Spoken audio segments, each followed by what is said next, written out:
KSET ಮತ್ತು net ಪರೀಕ್ಷೆಗಳಿಗೆ ಬಹಳ ಇಂಪಾರ್ಟೆಂಟ್ ಇರುವಂತಹ ಒಂದು ಸಬ್ಜೆಕ್ಟ್ ಯಾವುದು ಅಂತಂದ್ರೆ ಅದು ಸೂಕ್ಷ್ಮ ಅರ್ಥಶಾಸ್ತ್ರ ಅಂತಲೇ ಹೇಳ್ತೀವಿ.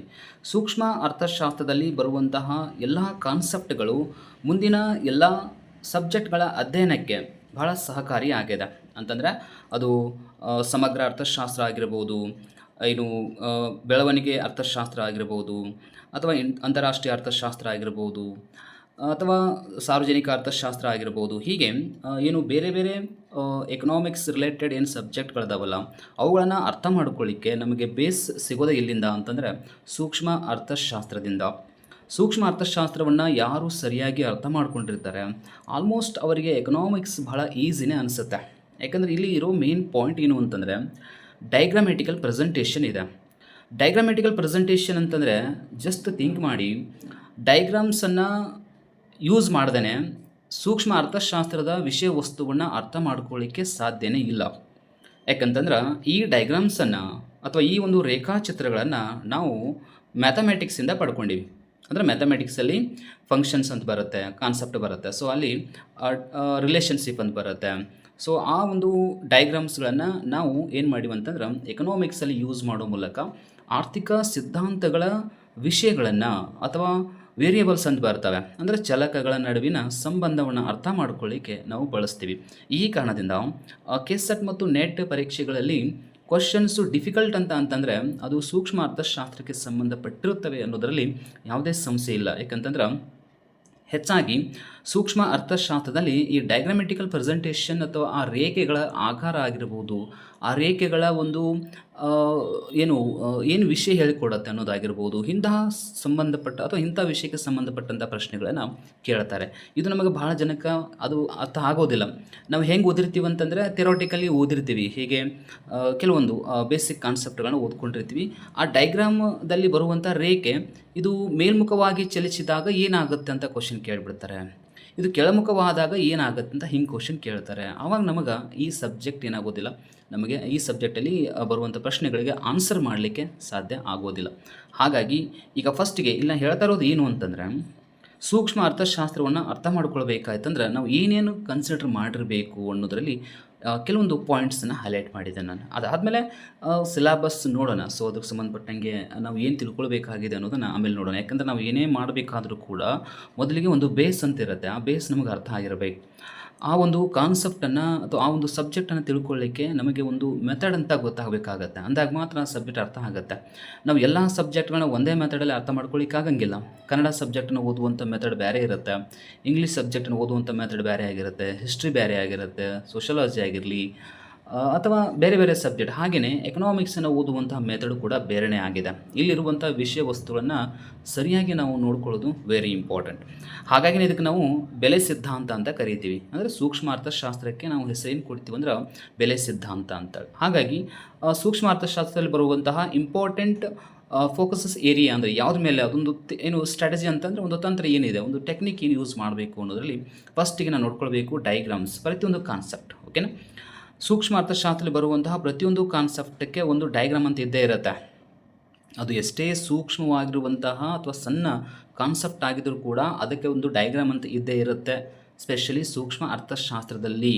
ಹಾಗಿದ್ಮೇಲೆ ಅದಕ್ಕೆ ಸಂಬಂಧಪಟ್ಟಂಥ ಡೆಫಿನಿಷನ್ ಮಾತ್ರ ತಿಳ್ಕೊಳ್ಳೋದಲ್ಲ, ಡೆಫಿನಿಷನ್ ಜೊತೆಗೆ ಆ ಒಂದು ಕಾನ್ಸೆಪ್ಟ್ಗೆ ಸಂಬಂಧಪಟ್ಟಿರುವಂಥ ಡೈಗ್ರಾಮ ಪ್ಲಸ್ ಆ ಡೈಗ್ರಾಮಲ್ಲಿರುವಂಥ ರೇಖೆಗಳು, ಆ ರೇಖೆಗಳು ಏನು ಹೇಳ್ತಾವ, ಆ ರೇಖೆಗಳು ಏನು ಮೀನಿಂಗ್ ಕೊಡ್ತಾವೆ ಅನ್ನೋ ಜೊತೆಗೆ ಒಂದು ಬೇರೆ ಆ ರೇಖೆಗಳನ್ನು ಬೇರೆ ರೀತಿಗೆ ಬರೆದ್ರೆ ಅದೇ ಡೈಗ್ರಾಮಲ್ಲಿ ಅದೇ ಕಾನ್ಸೆಪ್ಟಿಗೆ ಸಂಬಂಧಪಟ್ಟಂಗೆ ಆ ರೇಖೆಗಳನ್ನು ಚೇಂಜ್ ಮಾಡಿ ಬರೆದ್ರೆ ಏನು ಮೀನಿಂಗ್ ಕೊಡುತ್ತೆ. ಈಗ ಒಂದು ನಿಮಗೆ ಸಿಂಪಲ್ ಎಕ್ಸಾಂಪಲ್ ಹೇಳ್ತೀನಿ ನಾನು. ನಮಗೆ ಈ ಬೇಡಿಕೆ ನಿಯಮ ಅನ್ನೋದು ಆಲ್ಮೋಸ್ಟ್ ಎಲ್ಲರಿಗೂ ಕೂಡ ಗೊತ್ತಿದೆ. ಓಕೆನಾ? ಇದು ಬೇಡಿಕೆ ನಿಯಮ, ಇದು ಬೇಡಿಕೆ ರೇಖೆ ಅಂತ ಹೇಳ್ತೀವಿ. ಅಂದರೆ ಎಡದಿಂದ ಬಲಕ್ಕೆ ಏನಾಗಿದೆ, ಡಿ ಡಿ ಕರ್ವ್ ಅಂತ ಏನು ಕರಿತೀವಲ್ಲ, ಸೊ ಎಡದಿಂದ ಬಲಕ್ಕೆ ಇಳಿಮುಖ ಆಗಿದೆ. ಅಂದರೆ ಬೆಲೆ ಕಡಿಮೆ ಆದಾಗ ಬೇಡಿಕೆ ಹೆಚ್ಚಾಗುತ್ತೆ ಅಥವಾ ಬೆಲೆ ಹೆಚ್ಚಾದಾಗ ಬೇಡಿಕೆ ಕಡಿಮೆ ಆಗುತ್ತೆ ಅನ್ನೋದನ್ನು ಹೇಳುವಂತಹ ಒಂದು ರೇಖೆನೇ ಇದಾಗಿದೆ. ಒಂದು ವೇಳೆ ಈ ರೇಖೆಯನ್ನು ಈ ರೀತಿಯಾಗಿ ಬರೆದ್ರೆ ಏನಾಗುತ್ತೆ, ಒಂದು ವೇಳೆ ಬೇಡಿಕೆ ರೇಖೆ ಎಡದಿಂದ ಬಲಕ್ಕೆ ಮೇಲ್ಮುಖವಾದರೆ ಇದರ ಅರ್ಥ ಏನು ಅಂತ ಕ್ವಶನ್ ಕೇಳ್ತಾರೆ. ಬಟ್ ಆ್ಯಕ್ಚುಲಿ ಇದು ಇರೋಂಗಿಲ್ಲ. ಇದು ಈ ಕಾನ್ಸೆಪ್ಟ್ ನಮಗೆ ಇರೋಂಗಿಲ್ಲ, ನಮಗದು ಎಲ್ಲಿ ಕೂಡ ಮೆನ್ಷನ್ ಕೂಡ ಮಾಡಿರೋಂಗಿಲ್ಲ. ಕೇಳ್ತಾರೆ. ಆವಾಗ ನಮಗೆ ಕೇವಲ ಇಲ್ಲಿರುವಂಥ ವಿಷಯವನ್ನು ಬಾಹ್ಯಾಟ ಮಾಡಿದರೆ ಯೂಸ್ ಇಲ್ಲ.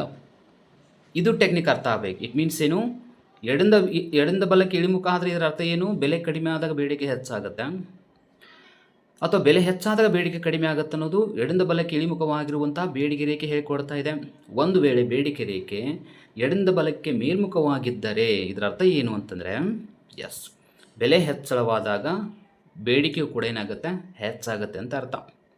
ಬೆಲೆ ಕಡಿಮೆ ಆದಾಗ ಬೇಡಿಕೆ ಕೂಡ ಏನಾಗುತ್ತೆ, ಕಡಿಮೆ ಆಗುತ್ತಾನೆ ಅಂತ ಅರ್ಥ. ಸೊ ಹೀಗೆ ಕ್ವಶನ್ಸನ್ನು ಕೇಳ್ತಾರೆ. ಇದು ಜಸ್ಟ್ ಎಕ್ಸಾಂಪಲ್ ಅಷ್ಟೇ. ಹೀಗೆ ಇದು ಬಹಳ ಸಿಂಪಲ್ ಇರುವಂಥ ಡಯಾಗ್ರಾಮ್, ಓನ್ಲಿ ನಿಮಗೆ ಅಂಡರ್ಸ್ಟ್ಯಾಂಡ್ ಆಗಲಿ ಅಂತ ತಿಳ್ಕೊಂಡು ಇದನ್ನು ಸಿಂಪಲಾಗಿ ಹೇಳಿದ್ದೇನೆ ಅಷ್ಟೇ.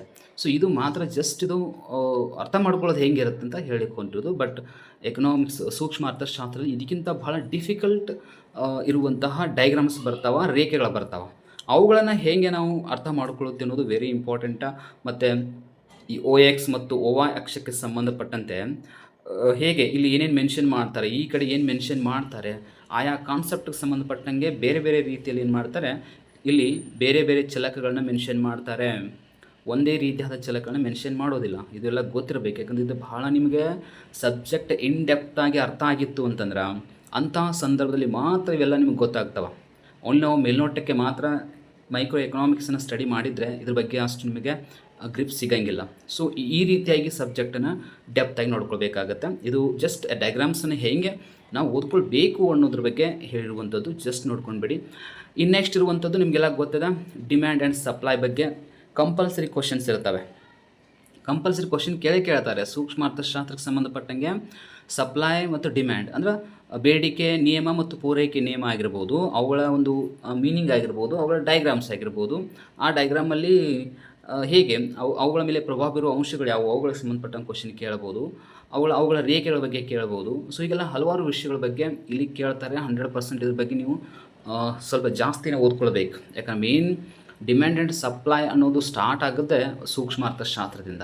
ಇನ್ನು ಮುಂದೆ ಎಕನಾಮಿಕ್ಸ್ ರಿಲೇಟೆಡ್ ಸಂಬಂಧಪಟ್ಟಂಗೆ ಏನೇನು ಸಬ್ಜೆಕ್ಟ್ ಅದ ಎಲ್ಲದರಲ್ಲೂ ಕೂಡ ಡಿಮ್ಯಾಂಡ್ ಸಪ್ಲೈ ಕರ್ವ್ ಅಂತೇಳಿ ಯೂಸ್ ಮಾಡ್ತೀವಿ. ಬಟ್ ಸ್ಟಾರ್ಟ್ ಆಗೋದೇ ಇಲ್ಲಿಂದಲ್ಲ. ಸೊ ಇದ್ರ ಮೀನಿಂಗ್ ಎಲ್ಲ ಸ್ಟಾರ್ಟ್ ಆಗೋದು ಇಲ್ಲಿಂದಲೇ ಅದು ಸ್ಟಾರ್ಟ್ ಆಗುತ್ತೆ ಅಂದಮೇಲೆ ಅದನ್ನು ಇಲ್ಲಿ ಸರಿಯಾಗಿ ನೋಡ್ಕೊಳ್ಬೇಕು. ಇನ್ನು ರೆವಿನ್ಯೂ ಕಾಸ್ಟ್ ಬಗ್ಗೆ ಅಂತೂ ಕಂಪಲ್ಸರಿ ನೋಡಿ, ಇಲ್ಲಿ ಭಾಳ ಲಾಜಿಕ್ ಇದೆ. ಇದನ್ನು ಇಲ್ಲಿ ಮತ್ತೊಂದು ಸಲ ಕೊಟ್ಟಿದ್ದನು, ಓಕೆನಾ. ಒಂದು ಗಮನಿಸಿ, ರೆವಿನ್ಯೂ ಕಾಸ್ಟ್ ಅಂದರೆ ಮತ್ತೇನೂ ಅಲ್ಲ, ವೆಚ್ಚ ಮತ್ತು ಆದಾಯದ ನಡುವಿನ ಸಂಬಂಧ. ವೆಚ್ಚ ಅಂದರೆ ಕೇವಲ ಅರ್ಥಶಾಸ್ತ್ರದಲ್ಲಿ ಬರೀ ವೆಚ್ಚ ಅಂದರೆ ನಡೆಯಂಗಿಲ್ಲ. ಓನ್ಲಿ ವೆಚ್ಚ ಅಂತಲ್ಲ, ಓನ್ಲಿ ಕಾಸ್ಟ್ ಅಂತ ಹೇಳೋಕೆ ನಡೆಯಂಗಿಲ್ಲ. ಅದರಲ್ಲಿ ಟೈಪ್ಸ್ ಬರ್ತವೆ, short run cost, long run cost, ಓಕೆನಾ. ಅಂದರೆ ಅಲ್ಪಾವಧಿ ವೆಚ್ಚಗಳು, ದೀರ್ಘಾವಧಿ ವೆಚ್ಚಗಳು, ಅವುಗಳ ರೇಖೆಗಳು ವೆರಿ ಇಂಪಾರ್ಟೆಂಟಾ. ಕ್ವಶನ್ ಕೇಳೋದು ಇಂಥದ್ರಲ್ಲಿ ಕೇಳ್ತಾರೆ. ಅವುಗಳ ರೇಖೆಗಳು ಏನು, ಆ ರೇಖೆಗಳ ಅರ್ಥ ಏನು. ಒಂದು ವೇಳೆ ಆ ರೇಖೆಗಳು ನಾವು ಅಂದ್ಕೊಂಡಂಗೆ ಬರೆದ್ರೆ ಓಕೆ, ಯು ಆಕಾರದಲ್ಲಿ ಇರುತ್ತೆ, SM ಕಾರ್ ಏನು MC ಕಾರು ಯು ಆಕಾರ ಇರುತ್ತೆ ಅಂತ ಒಂದು ಕಡೆ ಹೇಳ್ತೀವಿ, ಅಥವಾ ABC ಕಾರು ಯು ಆಕಾರ ಇರುತ್ತೆ ಅಂತ ಮತ್ತೊಂದು ಕಡೆ ಹೇಳ್ತೀವಿ. ಒಂದು ವೇಳೆ ಅದು ಉಲ್ಟಾ ಬರೆದ್ರೆ ಏನು ಮೀನಿಂಗ್ ಅದರದ್ದು, ಏನಾಗುತ್ತೆ ಉಲ್ಟಾ ಬರೆದ್ರೆ ಏನಾಗುತ್ತೆ ಅನ್ನೋದನ್ನ ಕೆಳಗಡೆ ಆಪ್ಷನ್ ಕೊಟ್ಟಿರ್ತಾರೆ. ಅದು ಆ್ಯಕ್ಚುಲಿ ನಮ್ಮ ಸಿಲೆಬಸ್ಸಲ್ಲಿ ನಾವು ಎಲ್ಲಿ ಓದಿರಂಗಿಲ್ಲ. ಉಲ್ಟಾ ಕೊಟ್ಟರೆ ಏನಾಗುತ್ತೆ ಅನ್ನೋದು ಓದಿರಂಗಿಲ್ಲ ನಾವು. ಓನ್ಲಿ ಜಸ್ಟ್ ಅದು ಹೇಳ್ದಂಗೆ ಹೆಂಗಿರುತ್ತೋ ಹಂಗಷ್ಟು ಓದಿರ್ತೀವಿ ನಾವು. ಸೊ ಅದು ನಮಗೆ ಗೊತ್ತಾಗಬೇಕು.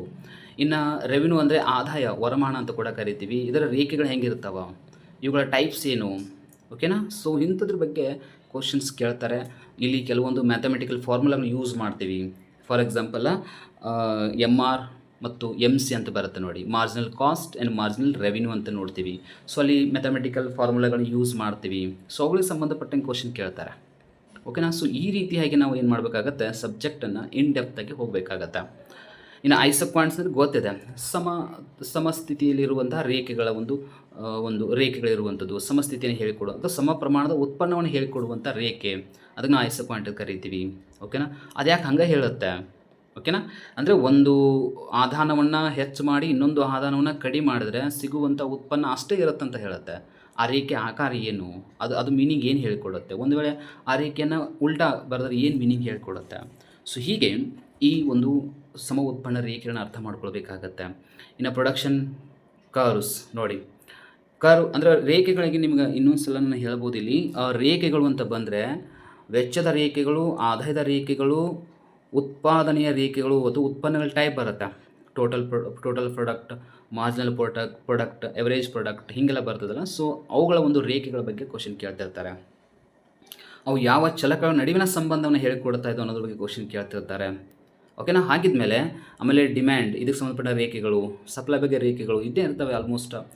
ನೆಕ್ಸ್ಟು ಟ್ರಿಕ್ಕಿ ಕ್ವಶನ್ ಅಂದರೆ ಎಲ್ಲಿ ಎಲಾಸ್ಟಿಸಿಟಿ. ಓಕೆನಾ. ಇದಕ್ಕೆ ನಾವು ಹೇಳ್ಬೋದು ಏನು ಅಂತಂದರೆ ಸ್ಥಿತಿಸ್ಥಾಪಕತ್ವ ಅಂತ ಕರಿತೀವಿ. ಬೆಲೆ ಬೇಡಿಕೆ ಸ್ಥಿತಿಸ್ಥಾಪಕತ್ವ, ಆದಾಯ ಬೇಡಿಕೆ ಸ್ಥಿತಿಸ್ಥಾಪಕತ್ವ ಕಂಪಲ್ಸರಿ. ಇದ್ರ ಮೇಲೆ ಅಂದರೂ ಒಂದು ಕ್ವಶನ್ ಅಂತೂ ಪಕ್ಕಾ ಇರುತ್ತೆ, ಡೌಟೇ ಇಲ್ಲ. ನೀವು ಹಿಂದಿನ ಕ್ವಶನ್ ಪೇಪರ್ಗಳನ್ನು ಸ್ವಲ್ಪ ಚೆಕ್ ಮಾಡಿ ಅದನ್ನು ಸರಿಯಾಗಿ ನೋಡ್ಬೋದು, ನೀವು ಗಮನಿಸ್ಬೋದು. ಕಂಪಲ್ಸರಿ ಒಂದು ಕ್ವಶನ್ ಅಂತೂ ಸ್ಥಿತಿಸ್ಥಾಪಕತ್ವಕ್ಕೆ ಸಂಬಂಧಪಟ್ಟಂಗೆ ಇದ್ದೇ ಇರುತ್ತೆ. ಅದು ಮ್ಯಾಥಮೆಟಿಕಲ್ ಫಾರ್ಮುಲಾವನ್ನು ಸಂಬಂಧಪಟ್ಟಂಗೆ ಕ್ವಶನ್ ಆಗಿರ್ಬೋದು, ಅಥವಾ ಇಲ್ಲಿರುವಂಥ ಸಂಬಂಧಕ್ಕೆ ಸಂಬಂಧಪಟ್ಟಂಗೆ ಇರ್ಬೋದು, ಅಥವಾ ಮೀನಿಂಗ್ ಆಗಿರ್ಬೋದು, ಟೈಪ್ಸ್ ಆಗಿರ್ಬೋದು, ಏನೇ ಇರಲಿ ಅದಕ್ಕೆ ಸಂಬಂಧಪಟ್ಟಂಗೆ ಕ್ವಶನ್ಸ್ ಅಂದರೂ ಆಲ್ಮೋಸ್ಟ್ ಕೇಳಿರ್ತಾರೆ. ಓಕೆನಾ. ಇದೆಲ್ಲ ಡೀಟೇಲ್ ಆಗಿ ನಾನು ನೆಕ್ಸ್ಟ್ ಕ್ಲಾಸಲ್ಲಿ ಮತ್ತೆ ಹೇಳ್ತೇನೆ. ಬಟ್ ಈಗ ಓನ್ಲಿ ಸ್ಟಡಿ ಮಾಡುವಂಥ ಮೆಥಡ್ ಏನಿರುತ್ತೆ ಅದ್ರ ಬಗ್ಗೆ ಮಾತನಾಡಕತ್ತಿದ್ದು. Next utility. ಸೂಕ್ಷ್ಮ ಅರ್ಥಶಾಸ್ತ್ರ ವಿಷಯ ವಸ್ತು ಸ್ಟಾರ್ಟ್ ಆಗೋದೇ ಯುಟಿಲಿಟಿ ಅಥವಾ ತುಷ್ಟಿಗುಣದಿಂದ ಸ್ಟಾರ್ಟ್ ಆಗುತ್ತೆ. ಇವೆಲ್ಲ ತುಷ್ಟಿಗುಣದ ನಂತರ ಬರುವಂಥ ಕಾನ್ಸೆಪ್ಟ್ಗಳೆಲ್ಲ ಹಂಗೆ ನೋಡಿದರೆ ಮೇನ್ ಸ್ಟಾರ್ಟ್ ಆಗೋದೇ ತುಷ್ಟಿಗುಣ. ಓಕೆನಾ. ತುಷ್ಟಿಗುಣದ ಬಗ್ಗೆ, ಅದರ ಒಂದು ಅಳತೆಯ ವಿಧಾನಗಳ ಬಗ್ಗೆ, ಕಾರ್ಡಿನಲ್ ಯುಟಿಲಿಟಿ, ಆರ್ಡಿನಲ್ ಯುಟಿಲಿಟಿ ಅಂತೇಳಿ ನೋಡ್ತೀವಿ. ಓಕೆನಾ. ಸ್ಥಾನದರ್ಶಕ, ಸಂಖ್ಯಾಸೂಚಕ, ತುಷ್ಟಿಗುಣ ವಿಶ್ಲೇಷಣೆ ಹೀಗೆ ನೋಡ್ತೀವಲ್ಲ. ಸೊ ಅವೆಲ್ಲವುಗಳ ಬಗ್ಗೆ, ಅವುಗಳ ಒಂದು ಡಯಾಗ್ರಾಮ್ಸ್ ಬಗ್ಗೆ, ಅದರ ಒಂದು ಮೀನಿಂಗು, ಸೊ ಎಲ್ಲ ಇರುತ್ತೆ. ಸೊ ಅದ್ರ ಬಗ್ಗೆ ನಾವು ಮತ್ತೆ ಒಂದು ಕ್ಲಾಸಲ್ಲಿ ಅದ್ರ ಬಗ್ಗೆ ಡೀಟೇಲಾಗಿ ಯಾಕಂದಿದ್ರು ನೋಡ್ಲಿಕ್ಕೆ ಅಷ್ಟು ಈಸಿ ಅನಿಸ್ತಾ ಇದೆ, ಬಟ್ ಇದನ್ನು ಭಾಳ ಡೆಪ್ತಾಗಿ ಹೋಗಬೇಕಾಗುತ್ತೆ. ಭಾಳ ಡೆಪ್ತಾಗಿ ವಿಷಯ ತಿಳಿತಾ ಹೋದಾಗ ಇದು ಭಾಳ ವಿಷಯ ಆಗುತ್ತೆ. ಇದು ಒಂದೊಂದು ಪಾಯಿಂಟ್ ಕೂಡ ಒಂದೊಂದು ದೊಡ್ಡ ವಿಷಯವನ್ನು ಅಥವಾ ದೊಡ್ಡ ಪ್ರಮಾಣದ ವಿವರಣೆಯನ್ನು ಹೊಂದಿರುತ್ತೆ. ಸೊ ಅದು ನಮಗೆ ಅರ್ಥ ಆಗಲೇಬೇಕು. ನೆಕ್ಸ್ಟು ಆಗಲೇ ಹೇಳಿದಂಗೆ ಕಾಸ್ಟ್ ಮತ್ತು ಅದರ ಒಂದು ರೇಖೆಗಳು, ಕರ್ವ್ಸ್ ಅಂತ ಏನು ಕರಿತೀವಿ, ಅದನ್ನು ನಾವು ತಿಳ್ಕೊಳ್ಳಬೇಕು. ಇದನ್ನು ಈಗಾಗಲೇ ಹೇಳಿದ್ವಿ. ಇನ್ನು ಪ್ರಾಫಿಟ್ ಮ್ಯಾಕ್ಸಿಮೈಜೇಷನ್, ಇದು ಕೂಡ ಬೆಸ್ಟ್. ಇಲ್ಲಿ ಕೂಡ ಮ್ಯಾಥಮೆಟಿಕಲ್ ಫಾರ್ಮುಲಾಗಳನ್ನ ಯೂಸ್ ಮಾಡ್ತೀವಿ. ಓಕೆನಾ. Profit maximization MR MC, MR = MC, so ಇವೆಲ್ಲ ಫಾರ್ಮುಲಾ ಬರ್ತವೆ ಮ್ಯಾಥಮೆಟಿಕಲಿ. ಸೊ ಅವುಗಳನ್ನ ನೋಡ್ಕೊಳ್ಬೇಕಾಗತ್ತೆ. ಸೊ ಇಲ್ಲಿ ರೇಖೆಗಳು ಭಾಳ ಬರ್ತಾವೆ. ಮಾರ್ಕೆಟ್ ಸ್ಟ್ರಕ್ಚರ್ ಏನು ಕರಿತೀವಲ್ಲ, ಮಾರುಕಟ್ಟೆಯ ವಿಧಗಳು. ಓಕೆನಾ. ಏಕಸ್ವಾಮ್ಯ ಮಾರುಕಟ್ಟೆ, ದ್ವಿಸ್ವಾಮ್ಯ ಮಾರುಕಟ್ಟೆ, ಕೆಲಜನ ಮಾರುಕಟ್ಟೆ, ಸ್ವಾಮ್ಯಯುತ ಪೈಪೋಟಿ ಮಾರುಕಟ್ಟೆ, ಆಮೇಲೆ ಪರಿಪೂರ್ಣ ಪೈಪೋಟಿ ಮಾರುಕಟ್ಟೆ. ಇಲ್ಲೆಲ್ಲ ಹೇಗಿದೆ, ಈ ಒಂದು ಲಾಭ ಗರಿಷ್ಠಗೊಳಿಸಿಕೊಳ್ಳುವಿಕೆಯ ಒಂದು ಸ್ಥಿತಿ ಇರುತ್ತೆ. ಪ್ರಾಫಿಟ್ ಮ್ಯಾಕ್ಸಿಮೈಜೇಷನ್ ಅಂತ ಏನು ಕರಿತೀವಲ್ಲ, ಇದಕ್ಕೆ ಸಂಬಂಧಪಟ್ಟಂಗೆ ಕ್ವಶನ್ ಕೇಳ್ತಾರೆ. ಓಕೆನಾ. ಸೊ ಇಂಥದ್ದು ನೋಡ್ಕೊಳ್ಬೇಕು. ಇನ್ನು ಹೆಚ್ಚಾಗಿ ಇದಕ್ಕೆ ಸಂಬಂಧಪಟ್ಟ ಒಂದು ಕ್ವಶನ್ ಫಿಕ್ಸ್ ಇರುತ್ತೆ, ಗೇಮ್ ಥಿಯರಿ ಬಗ್ಗೆ. ಇಲ್ಲಿ ಫಿಯಾಪ್ಸ್ ಅಂತೇಳಿ ಬರ್ತಾವೆ. ಗೇಮ್ ಥಿಯರಿ ಬಗ್ಗೆ ಅಂದರೆ ಕಂಪಲ್ಸರಿ ಕ್ವಶನ್ಸನ್ನು ಕೇಳಿರ್ತಾರೆ. ಇದು ಒಂದು ಇಂಪಾರ್ಟೆಂಟ್ ಕಾನ್ಸೆಪ್ಟ್, ಅದರ ಸಲುವಾಗಿ ನಾನು ಇಲ್ಲಿ ಮೆನ್ಷನ್ ಮಾಡಿದನು. ಬಟ್ ಇದೆಲ್ಲ ಆದಮೇಲೆ ಇಲ್ಲೇನಿದೆ ಲಾಸ್ಟಿಗೆ ಏನು ಕೊಟ್ಟಿದ್ನಲ್ಲ, ಸೊ ಇದು ವೆರಿ ಇಂಪಾರ್ಟೆಂಟ್. ಏನು ಅಂತಂದರೆ ಇವೆಲ್ಲ ಏನು ನಾವು ವಿಷಯಗಳನ್ನ ನೋಡಕತ್ತೀವಲ್ಲ, ಸೂಕ್ಷ್ಮ ಅರ್ಥಶಾಸ್ತ್ರದ ಬಹಳ ಮಹತ್ವದ ವಿಷಯಗಳು. ಇದಕ್ಕೆ ಬಹಳ ಇನ್ನೂ ಬರ್ತವೆ, ಅದನ್ನು ನೋಡೋಣ. ಈಗ ಓನ್ಲಿ ಶಾರ್ಟಾಗಿ ನಾವು ನೋಡ್ತಾ ಇರುವಂಥದ್ದು ಓನ್ಲಿ ಏನಪ್ಪ ಅಂತಂದರೆ ಏನು ಮೀನಿಂಗ್ ಹೇಳ್ತಾ ಇದೆ ಅನ್ನೋದನ್ನು ನೋಡಕತ್ತೀವಿ, ಅದು ಓಕೆ. ಈಗ ಎಲ್ಲ ಸೂಕ್ಷ್ಮ ಅರ್ಥಶಾಸ್ತ್ರದಲ್ಲಿರುವಂಥ ವಿಷಯಗಳನ್ನು ಹೆಂಗೆ ಅರ್ಥ ಮಾಡ್ಕೊತ ಹೋಗಬೇಕು ಅಂತಂದರೆ, ಒಂದು ಕಾನ್ಸೆಪ್ಚುವಲ್ ಕ್ಲಾರಿಟಿ ಇರಬೇಕು. ಅದು ಏನು ಹೇಳಿಕೊಡ್ತಾ ಇದೆ, ಎದಕ್ಕೆ ಸಂಬಂಧಪಟ್ಟಿದೆ, ಏನನ್ನು ಅದು ತೋರಿಸ್ತಾ ಇದೆ ಅನ್ನೋದು ಕಾನ್ಸೆಪ್ಟ್, ಅದ್ರ ಬಗ್ಗೆ ಕ್ಲಾರಿಟಿ ಇರಬೇಕು ನಮಗೆ. ಅದು ಅರ್ಥ ಆಗಬೇಕು, ಅದು ಏನು ಹೇಳ್ಕೊಡೋದು ಎಕ್ಸಾಕ್ಟಾಗಿ ಗೊತ್ತಿರಬೇಕು. ನೆಕ್ಸ್ಟ್ ಅದರ ಅಸಂಪ್ಷನ್ಸ್ ಅಂತ ಇರ್ತವೆ. ಕಲ್ಪನೆಗಳನ್ನು ಹೊರತುಪಡಿಸಿ ಯಾವುದೇ ಸಿದ್ಧಾಂತ ಅರ್ಥಶಾಸ್ತ್ರದಲ್ಲಿ ಅಭಿವೃದ್ಧಿಪಡಿಸಿಲ್ಲ, ಇದು ನಮಗೆ ಗೊತ್ತಿರಲಿ. Without assumptions no one theory is build. ಓಕೆನಾ. ಹಂಗಿದ್ಮೇಲೆ ಕಲ್ಪನೆಗಳನ್ನು ಕಂಪಲ್ಸರಿ ಕ್ಯಾಚ್ ಮಾಡ್ಕೋಬೇಕು. ಯಾಕಂದರೆ ಕ್ವಶನ್ ಕೇಳ್ತಾರೆ. ಯಾಕಂದರೆ ಕಲ್ಪನೆಗಳ ಆಧಾರದ ಮೇಲೆ ಸಿದ್ಧಾಂತ ರಚನೆ ಆಗಿರೋದ್ರಿಂದ ಈ ಕಲ್ಪನೆ ಯಾವ ಸಿದ್ಧಾಂತಕ್ಕೆ ಸಂಬಂಧಪಟ್ಟಿದೆ, ಅಥವಾ ಈ ಸಿದ್ಧಾಂತದ ಪ್ರಮುಖ ಕಲ್ಪನೆ ಯಾವುದು ಕೆಳಗಿನವುಗಳಲ್ಲಿ, ಹೀಗೆಲ್ಲ ಕ್ವಶನ್ಸನ್ನು ಕೇಳ್ತಿರ್ತಾರೆ. ಸೊ ನೆಕ್ಸ್ಟು ಇದಷ್ಟೇ ಮುಗಿಯಂಗಿಲ್ಲ, ಆ ಒಂದು ಸಿದ್ಧಾಂತಕ್ಕೆ ಏನಾಗಿರುತ್ತೆ, ಲಿಮಿಟೇಷನ್ಸ್ ಅಂತ ಇರ್ತವೆ. ಆ ಸಿದ್ಧಾಂತಕ್ಕೆ ಕಂಪಲ್ಸರಿ ಇರ್ತವೆ. ಕಂಪಲ್ಸರಿ ಯಾವುದೇ ಸಿದ್ಧಾಂತ ಆಗಿರಲಿ, ಯಾವುದೇ ಕಾನ್ಸೆಪ್ಟ್ ಆಗಿರಲಿ, ಅದಕ್ಕೆ ಮಿತಿಗಳು ಅಥವಾ ಟೀಕೆಗಳು, ಲಿಮಿಟೇಷನ್ಸ್, ಕ್ರಿಟಿಸಿಸಮ್ಸ್ ಅಂತ ಕೂಡ ಕರಿತೀವಿ, ಅಥವಾ ಲಿಮಿಟೇಷನ್ಸ್ ಅಂದರೂ ಓಕೆ. ಸೊ ಇದ್ದೇ ಇರ್ತಾವೆ. ಅದನ್ನು ನೋಡ್ಕೊಳ್ಬೇಕು. ಯಾಕಂದ್ರೆ ಸಿದ್ಧಾಂತ ಅಂದರೆ ಹೆಂಗಿರುತ್ತೆ, ನಾವು ಎಲ್ಲ ಸಿದ್ಧಾಂತಗಳನ್ನ ಎಲ್ಲ ಅವಧಿಯಲ್ಲಿ ಅಥವಾ ಎಲ್ಲ ಪ್ಲೇಸ್ಗಳಲ್ಲಿ ಅಪ್ಲೈ ಮಾಡ್ಲಿಕ್ಕೆ ಬರೋಂಗಿಲ್ಲ ಅಂತ ಅರ್ಥ. ಇದು ಮಾಡ್ಲಿಕ್ಕೆ ಬರೋಂಗಿಲ್ಲ ಅಂದಮೇಲೆ ಅವು ಮಾಡ್ಲಿಕ್ಕೆ ಬರೋಲ್ಲ ಯಾಕೆ ಅನ್ಲಿಕ್ಕೆ ನಾವು ಲಿಮಿಟೇಷನ್ಸನ್ನು ಹಾಕಲೇಬೇಕು.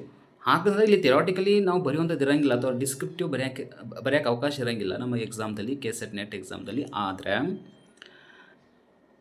MCQ ಕ್ವಶನ್ಸನ್ನೇ ಕೇಳುವಾಗ ಏನು ಮಾಡ್ತಾರೆ, ಇವುಗಳ ಮೇಲೆ ಫೋಕಸ್ ಮಾಡ್ತಾರೆ. ಅಂದರೆ ನಮಗೆ ಸಿದ್ಧಾಂತ ಅರ್ಥ ಆಯಿತು ಅನ್ನೋದು ಎಷ್ಟು ಇಂಪಾರ್ಟೆಂಟೋ, ಅದು ಎಷ್ಟು ವಿಷಯಕ್ಕೆ ಸಂಬಂಧಪಟ್ಟಿದೆ, ಯಾವುದಕ್ಕೆ ಸಂಬಂಧಪಟ್ಟಿಲ್ಲ, ಯಾಕೆ ಪಟ್ಟಿಲ್ಲ. ಸೊ ಅದನ್ನು ಅವರು ನೆಕ್ಸ್ಟ್ ಅದನ್ನು ಅನ್ವಯ ಮಾಡ್ಬೋದಾಗಿತ್ತಲ್ಲ. ಸೊ ಹೀಗೆ ಥಿಂಕ್ ಮಾಡಿದಾಗ ಮತ್ತೊಂದು ಹೊಸ ಸಿದ್ಧಾಂತ ಉದ್ಭವ ಆಗುತ್ತೆ.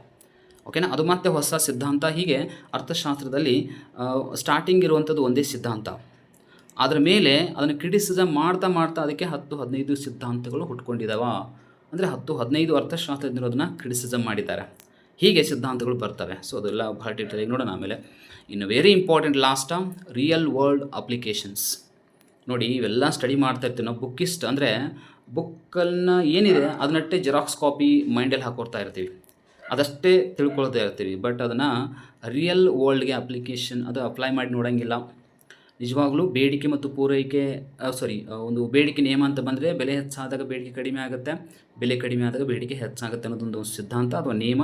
ಈ ನಿಯಮ ಅನ್ನೋದು ಏನಿದೆ ನಾವು ಬುಕ್ದೊಳಗೆ ಏನು ನೋಡ್ತಾ ಹಿಂಗೆ ನೋಡಕತ್ತೀವಿ. ಬಟ್ ಅದು ರಿಯಲ್ ವರ್ಲ್ಡ್ಗೆ ಬಂದರೆ ಹೇಗಿರುತ್ತೆ? ಈಗ ನಾವು ಮಾರುಕಟ್ಟೆಗೆ ಹೋದಾಗ ಕೆಲವೊಂದು ಸಲ ಏನಾಗುತ್ತೆ, ಆ ಸರಕಿನ ಬೆಲೆ ಹೆಚ್ಚಿದ್ದಾಗಲೂ ಕೂಡ ಏನು ಮಾಡ್ತೀವಿ ನಾವು ಅದನ್ನು ಜಾಸ್ತಿ ಖರೀದಿ ಮಾಡೇ ಮಾಡ್ತೀವಿ. ಹಾಗಾದ್ರಲ್ಲಿ ಬೆಲೆ ಇಂಪಾರ್ಟೆಂಟ್ ಆಗಂಗಿಲ್ಲ. ಅವಾಗ ಏನಾಗುತ್ತೆ, ನಮ್ಮ ಆಸೆಗಳು ಇಂಪಾರ್ಟೆಂಟ್ ಆಗ್ತವೆ. ಸೊ ಹೀಗೆ ಅದನ್ನು ರಿಯಲ್ ವರ್ಲ್ಡ್ಗೆ ಅಪ್ಲೈ ಮಾಡಬೇಕು. ಹಂಗೆ ಅಪ್ಲೈ ಮಾಡಿ ನಮಗೆ ಕ್ವಶನ್ ಕೇಳ್ತಾರೆ. ಸೊ ಇದು ವೆರಿ ಇಂಪಾರ್ಟೆಂಟ. ಸೊ ಒಟ್ಟಾರೆಯಾಗಿ ಈ ಕ್ಲಾಸಲ್ಲಿ ಸಿಂಪಲ್ ಅಂದರೂ ಕೂಡ ಟೋಟಲ್ ಮೈಕ್ರೋ ಎಕನಾಮಿಕ್ಸನ್ನ ಹೆಂಗೆ ಸ್ಟಡಿ ಮಾಡಬೇಕು ಅನ್ನೋದ್ರ ಬಗ್ಗೆ ಒಂದು ಕ್ಲಿಯರ್ ಪಿಕ್ಚರ್ ಸಿಕ್ತು ಅಂತ ಅಂದ್ಕೊಳ್ತೀನಿ.